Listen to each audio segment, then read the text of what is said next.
Hello everybody, this is Mithril Zenith and welcome back to 15-minute tier list, the show where I make a 15-minute Fire Emblem tier list. Today is FE8, and a few criteria have to go with FE8. First of all, you're playing hard mode, but I am tiering under the criteria of no Tower of Valni, or like everyone's, but really Tower of Valni is the one that matters.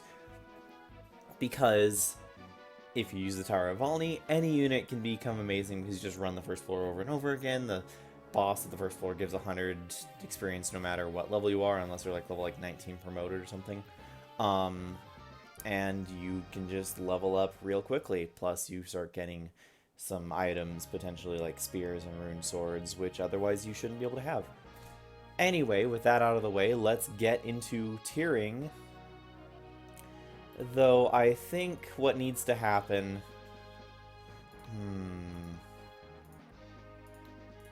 We need to add the F tier, or at least the E tier. I always skip D to F because it just kind of works out better and I don't necessarily need the separation, though in this game, maybe. First of all, let's put Seth up in S tier where he belongs. Far and away, the strongest paladin. The strongest starting paladin they've ever given a game. Maybe that's also because the game is relatively weak, but he also has not just good growths, great bases. I have a video where I completely solo the game with him. Basically true solo outside of like one or two enemies that Ephraim had to attack. Yeah. Absolutely amazing unit. The question is there a tier difference, workably, reasonably, between Seth and Franz and Vanessa? Where the heck is Vanessa? Is there a tier difference between these units? If there is, then I would say Seth is like in a double S tier on his own. If not, then they're similar enough. Because Vanessa and Franz can easily become the strongest units in the game if you feed them resources, and they're not the strongest units in that sense, but they're the best otherwise users of those resources. Vanessa, you get a flyer who can solo the game after a little bit. She starts a little bit iffy, but you can level her up. And Franz, again, starts a little weak, but easily becomes a really solid paladin if you level him up. So below that, it also depends on what mode you're going in. I will say that Ephraim, in Ephraim mode, is worthy of an A tier unit. Ephraim in Erica mode is like B or C tier, but I will give him A tier. I'm going to consider the best possible routes for these units, just because that makes my job easier. Solid, sure he's footlocked, but Lances is a good weapon type. Good strength, decent defense, and HP. Just pretty good other stats as well. Regan Leaf is a great personal weapon. Can't really go wrong.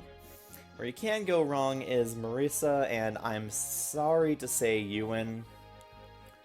And maybe I do need an E tier. Or do I just put Amelia down here as well? With no Tower of Valni, it can be incredibly frustrating to level up all of these units. Marisa can become good, though she always, whenever I 2020 level both her and Joshua, she always seems to come out behind anyway, despite joining later. She has way overkill skill and speed, but not nearly enough strength and HP to make up for the difference, and Joshua's already overkill. Ewan just joins so late that it's really hard to get him going. I will say that it's easier to get him going than a lot of people say, because Fire Emblem 8 is not a game full of 1 to 2 range, or dedicated 2 range. It's not a game like FE7, which has, 1 to 2 range everywhere. It has a lot of monsters limited to 1 range. It has a lot of ways to get him to see combat and to protect him and level him up, and he becomes really good when you do.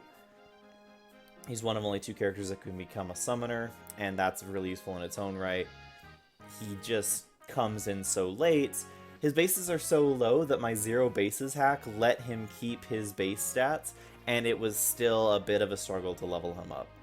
That's what I'm saying. And then Amelia, it's a matter of she can become a pretty serviceable whatever, paladin or general or great knight. She's never really going to surpass Franz in that respect, though, and she takes so much more effort pushing through the recruit class that she just struggles and suffers like that. Though I will say, do I give Ross B tier or A tier? I think I'm going to give him B tier just because of his slow start, but he does become very good if you level him as Pirate into Berserker. That's the only real path for Ross, because the promotion gains give him enough constitution and speed that he can start wielding axes without issue. He gets the crit bonus, he gets the water walking, he gets the mountain walking. He's a very good unit. I'm honestly tempted to put him into A tier. I think the only thing that's holding him back is his slow start and is the fact that you have to invest into him. But he does join in like chapter 2. So I feel like if you're going to be a trainee, you might as well join early. And that's why Amelia, I think I need to add an E tier actually just for, maybe not just for Amelia, but I feel like I need to add an E tier because she is not...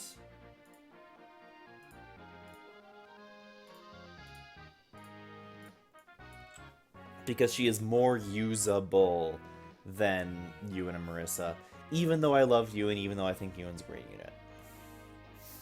Noel, C tier or B tier? If you promote him instantly to a summoner, he can do summoner utility, which is good enough. How many chapters do you have him for? Let's see, the desert. Renee. Like 6 or 7. I'll see where everyone else lands. Naomi, again, I don't think she's the worst unit just because of availability. And if you make her a ranger, she suddenly has decent 1 range, good mobility. She has pretty good strength, especially if you pair her with Colm and give them their super fast fire support for up to +3 attack. Colm has several important things he can steal. Energy rings, other stat boosters. Fire Emblem 8 actually has a decent number of things to steal, and Colm is there for all of them. He's a decent enough fighting unit as well. I'm not sure if I can justify B rank, but maybe I can, because having an early energy ring alone is worth using him. Cormag. The only reason Cormag's not S tier is just because of his availability limitations, but he is easily another amazing unit who can just really solo most of the game. All these units can solo most of the game. The game's not that hard. But he does it really well. He's a flyer. He doesn't really care about bows. Cares a little bit about magic. Great unit. Myrrh is really a Tiki-like, except instead of dragons, it's monsters. She can attack only 50 times, but she comes late in the game, but she one-shots any monster she touches, and her growths are amazing, so it doesn't take that long before she's bulky enough to survive some enemy phase as well. The only limitation, like I said, unless you're glitching, 50 uses. 50 attacks and she's done. La Rochelle. Where do I put La Rochelle? She doesn't come in super late, but she's definitely late enough. And being limited in movement compared to other... like, she has 6 to 7 movement instead of 7 to 8. She can become a serviceable mounted heal bot, but she also comes in at level like 3, so it takes a long time for her to level up.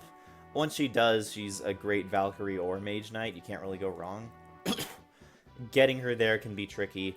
And this game makes bishops very good. So I would even argue that Natasha is something like B tier and Moeller something like A tier. Slayer skill is insanely good. Most of the end game is monsters, and you're going to deal effective damage against those monsters. And they're not that hard to train. Mulder has the bulk, Mulder has the availability. Natasha struggles a little bit more. debating putting her down into C tier, but I just think that she's useful enough. Maybe C tier because she does take so much longer to level up than Mulder. Archer, I'll give A tier as well, because once again, he's a solid mage, and then he turns into a bishop, and then he just starts one-rounding any monster you throw him up against. Tana, poor Tana. Tana's the classic, can be a stronger, faster, more skilled, more defensive, whatever, all-around better Pegasus Knight than Vanessa, but you have Vanessa around for 8 more chapters to level up. What do? You level up Vanessa, and then you give Tana second place. I think that Tana is still worthy of A tier, just because she has a little bit more availability than Cormag. Cormag's better stats, but Tana, I guess it depends on the route you're doing. She may only have her for like 1 or 2 extra chapters. Good unit, still a good unit. All these flyers, you're not really going to be upset with them.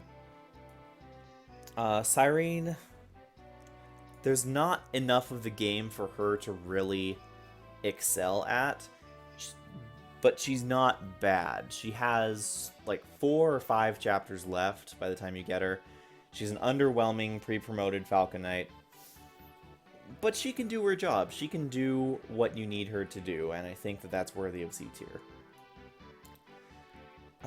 Ford and Kyle, do I give C tier on? Should I give B tier? Because they're not bad units, they just constantly feel like they're underwhelming compared to what you want them to do. Kyle, I've always had my Kyles become oddly super tanky and defensive. Maybe it's not odd. Ford, I've always had my Ford just kind of be mediocre. Getting some stats here and there. Is there a tier difference between the two? I don't really think so. And I'd give Kyle B tier, so I think I'm going to give Ford B tier as well. They're not the amazing units that you think they would be for being the Christmas Cavs. Dusel has a little bit of an availability issue, has a little bit of a movement issue, but he's a great knight, not a general, and he is solid. He is a wall.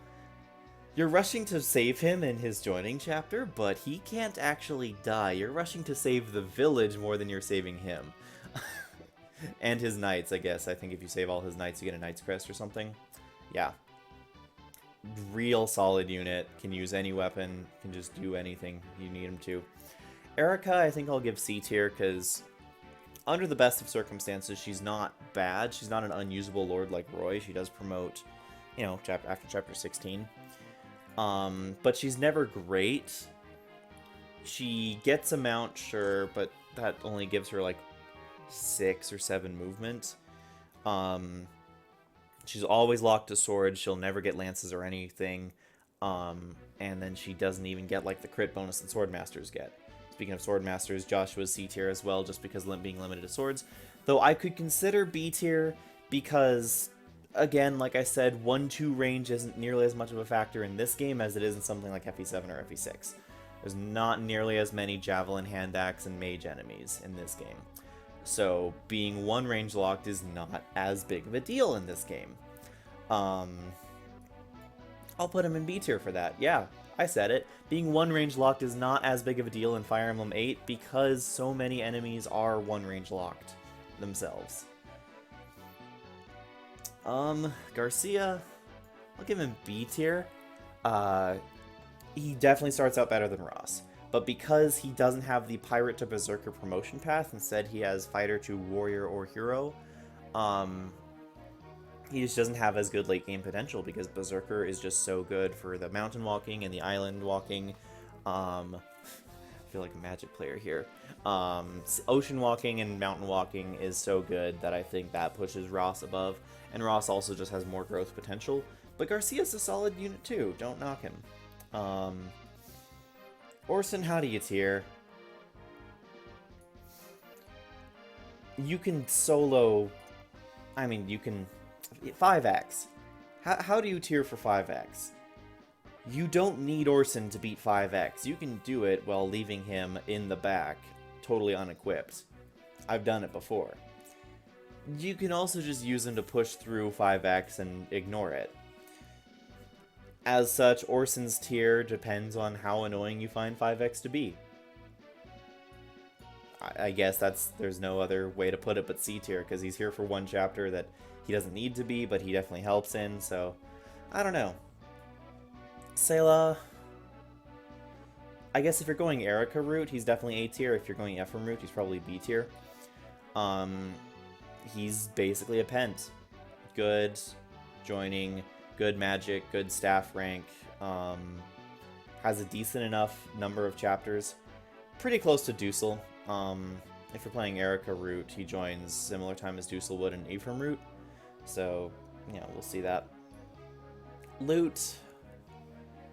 I think Lute's a great unit, but I think her fragility means that she is kind of caps out at B tier, because she has complete overkill magic. Not quite enough to one-shot things, but definitely more than enough to one-round things, even with a Fire Tome. And then you can promote her to Mage Knight, and she gets a little more bulk, gets a lot more movement, gets to use that high magic on staves. Again, she just misses out on being A tier because of her low bulk and lack of access to something totally broken like Slayer skill, which keeps Smolder and Artur up here. Garrick, you see, here's the problem. Garrick joins late, but Garrick is amazing. You can immediately promote him into Hero, or Ranger, I guess, if you're weird like that. Or you can just leave him and let him level up more. He's a solid, good unit. He comes in a little bit late, but he is there when you really need him. It's because really the first 9 chapters, that's just Erica route, so I wouldn't necessarily even call that too late. Ephraim route, he comes in like chapter 13. Erica route comes in chapter like 11. Really solid unit, never unimpresses, never doesn't impress. This is more of a testament to how weak Fire Emblem 8 enemies are, but he doubled and one-rounded Sword Masters in the 3rd to last chapter with a hammer on hard mode. That's Garrick for you. Gilliam, I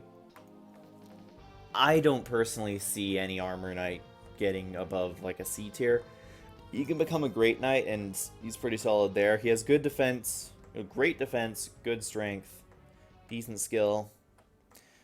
Doesn't really need too much else other than that, but he's going to constantly get doubled. Not that a lot of units don't get doubled by like Wilgi, but do I put him at B tier? I don't know. He definitely has his uses, I will say that much. A unit that doesn't really have his uses is Renak. Maybe Renak's E tier. His combat leaves a lot to be desired. His thieving ability is not that useful by the time you get him. There's not too much else to steal. Well, I guess in like Renee Castle, Roston Castle, and a couple other places there are things to do with him. So maybe he deserves D tier. As a rogue, he doesn't need lockpicks. If you haven't been stealing every lockpick you can see, then yeah, he's a decent filler. And he's solid enough that he won't die to a single bolting or shadow shot. And again, depends on where you get him. If you get him in Erica route, he comes in earlier. If you get him in Ephraim route, he comes in during Shifting Sands. He's a pre-promoted sniper. He's a George. He's a Klein. He comes with a silver bow. He's solid enough on player phase, but most enemies, like I said, are limited to 1 range in this game, which means that archers are not that great. Has a couple things he can do. If he came in earlier by like Phantom Ship, he'd be a great choice to kill the Death Goyle. Doesn't do that though. Can't really give him that much. Dozla, I'll give him B tier. He's a pre-promoted Berserker. He's a little slower than you'd like him to be, a little less accurate than you'd like him to be. He's still a Berserker though, and he still can get the job done. He's not a bad unit, he's just, compared to a trained Ross, he's gonna struggle. And he comes in about halfway through the game, and so you're gonna not really have the availability for him. Which then leaves Tethys, which depends on where you want to tier a dancer. I'm always going to put Am I always going to put dancers in S tier? I think for this game alone, I'll put her in A tier, just because these units are such a step above everyone else. And there are so many enemies, bulk-wise, that... but she's a dancer, though. Like, hard as it is, availability. I'll say availability. Good unit availability. I'm gonna leave a dancer in A tier. Goes against some of my moral principles. Do I want to shift this tier list around? Do I think that Null is as useless as these units? I think I'll push Null up to B, yeah. I'm so tempted to move you into E just because I don't think it's that hard to train him, but I think that because it takes so long to get him there and he comes in so late that even if you do train him, he's going to be promoting to summoner by the very end of the game if you early promote, which I guess is not that bad. He's usable. He's more usable than you might think. It takes a while to get him there, but he's usable. Marisa, she's usable too, but there's just no real benefit to using her. At least if you train you and you get a summoner. Something that's somewhat unique. If you train Marisa, you get another Swordmaster or Assassin when you already have, Joshua and Colm for those things. So yeah, that right there is my tier list of Fire Emblem 8. You can tell I've been thinking about it a lot more because I've played Fire Emblem 8 significantly more than other games. Yeah. I think Fire Emblem 8 is my most played Fire Emblem. I've played through it like a dozen times. I guess I should also quickly mention the Super Recruit. Super Recruit Amelia, I think, is decent. It's not nearly as good as Paladin, but the 15% crit on lances with a killer lance is fun. She becomes a lance using sword, like a swordmaster who uses lances instead. Super Pupil Ewan gives up staff utility for the ability to use all three magics. I don't find it that useful personally. Super Recruit Ross is just a worse berserker that doesn't get con bonuses or island mountain walking. And there you have it. That is my Fire Emblem 8 tier list in 15 to 20 minutes. Hope you enjoyed. Leave your comments on what drastic changes you would make, and I hope to see you again in time for FE9 next time. This is Mithril Zenith signing out.